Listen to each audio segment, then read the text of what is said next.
We've already wrapped up the club season, so now it's time to highlight the real stars of the show. In this video, I'm sharing my take on the best players of the 2024-2025 season by putting together my personal dream team. And as always, I'm counting on you to join the discussion in the comments. Drop your own dream team down below, preferably before watching the whole video, so my opinions don't sway your picks too much. So, how am I putting this squad together? I'll go through every position in volleyball and pick a few top players for each one. That means I'll name 3 setters, 3 opposites, 3 liberos, and 4 outside hitters and middle blockers each. 1 starter, 1 bench option, and 1 backup, just in case. It's kind of like an extended tournament roster. I won't be ranking them, just giving you the list. Then at the end of the video, I'll reveal my final starting 7. Let's kick things off with the libero spot. I chose to start here because, honestly, it's a position I haven't always paid the most attention to. But I do have a clear favorite, Luke Perry from Zawiercie. The Aussie is leaving both the club and the Polish league, but he's proven just how essential he is on the court. Without him, Zawiercie's defense and passing just weren't the same in the Plus Liga finals, and his incredible performance at the Champions League Final 4 didn't go unnoticed. The organizers even gave him an individual award.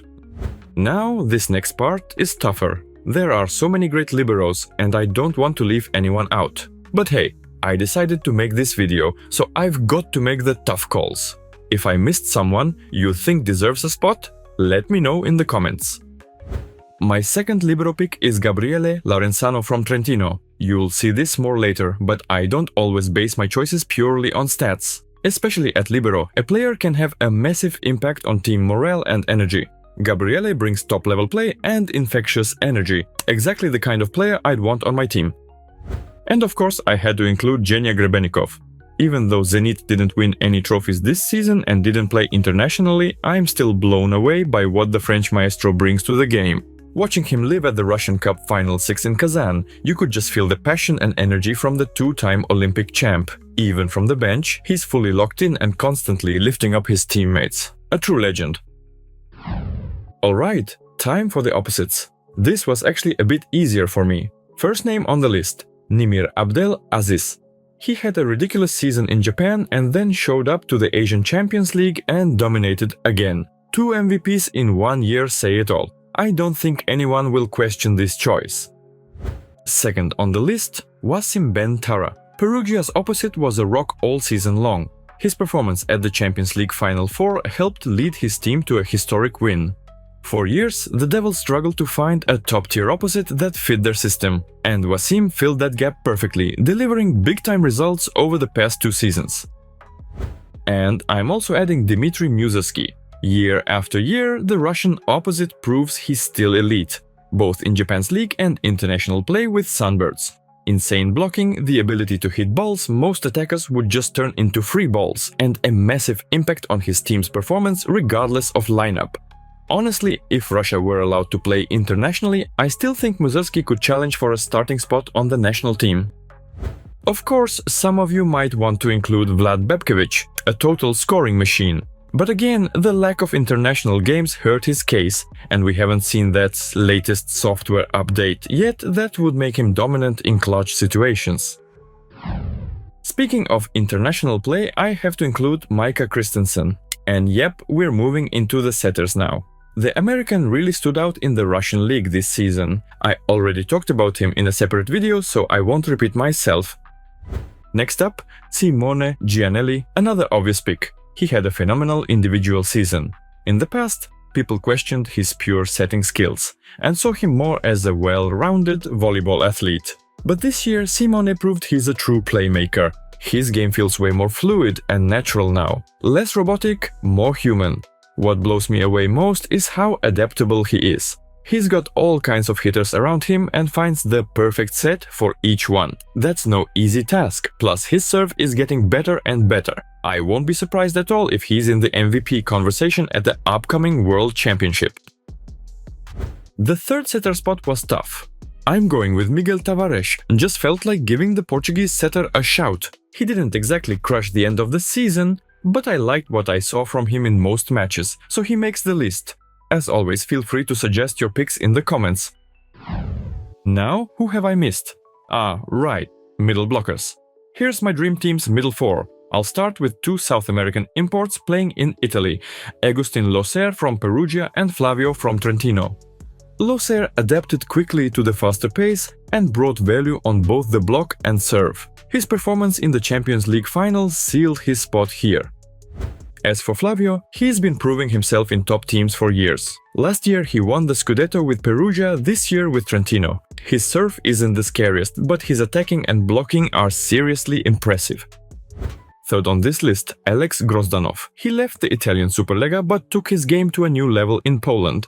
The Bulgarian absolutely deserves a spot in the lineup. And to round out the four, Norbert Huber. Sure, he didn't put up the monster stats we saw last year, but he's still the best blocker in Plusliga and set a new record in the Champions League. No way I'm leaving him out. Let's finish with the outside hitters. Tons of great choices here, but I'm sticking to four who really stood out to me. Alessandro Micheletto is a no-brainer. His impact on Trentino is massive. He's a complete outside hitter with no real weaknesses and in amazing shape. Any team in the world would want a guy like that. Next up, Wilfredo Leon. After that insane Olympic run, the Cuban-Polish star exploded onto the Plusliga scene, rewriting the history books. He brought Lublin their first ever league title and helped them win the Challenge Cup. All in his first season with the club. He also broke the single-season aces record. On top of that, he helped smash the league attendance record and tickets for Lublinski matches sold out in seconds. A living legend. Then we've got Tomasz Fornal, clearly the heartbeat of Jaszewski. I really value the all-around effort from outsides, not just flashy stats. Fornal brings both and he'd definitely make my team. Last one on this list, Ole Plotnicki. He started the season as Perugia's backup, but quickly became one of their best players heading into the new year. If not for that unlucky injury against Trentino, he probably would have stayed their top guy, and Perugia might not have lost that edge. But hey, no what-ifs. The Ukrainian outside still makes the cut for me. Oh, almost forgot about Numerikita. I'm not sure what position to even put him in. Outside? Opposite? Who knows where he'll line up in any given match, but he's electric to watch, so let's just put him in a category of his own. Now, while you guys are building your own dream teams, I'll give you one more thing to think about, my ideal starting 7 from this whole pool of players. Let's start with the outside hitters. I'm going with Micheletto and Fornal. Great passing, versatile offense, strong serves and leadership. That pairing gives me a solid foundation. With them, I'd use Gianelli. If I had worse reception, say if Leon and Keita were starting, I'd go with Christensen. But with good passing, Gianelli gives me more value on the block, serve and even attack. At Libero, no surprise, it's Luke Perry. I already laid out why. I honestly don't know how opponents are supposed to score against this lineup. And speaking of tough to score on lineups, let's talk blocking. That's why I'm putting Mussorgsky at opposite. He can shut down literally any hitter in the world. Plus, we all know what he brings to the table in attack, serve and even defense. Nimir is great when your team needs a go-to scorer, but here we've got firepower across the board. For balance, I'm leaning toward the Russian. Rounding things out, Loser and Huber. Loser ended the season on fire and already has chemistry with Gianelli. Huber, still elite on the block, dangerous from the service line and reliable in attack.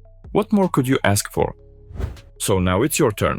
Put together your own dream team and drop it in the comments. I'll run a poll based on the most popular picks and we'll make a follow-up video with your chosen lineup. It's been a while since we did something interactive, so don't miss out. As always, I'm Nick. Love what you do and you definitely succeed. Catch you soon. See ya.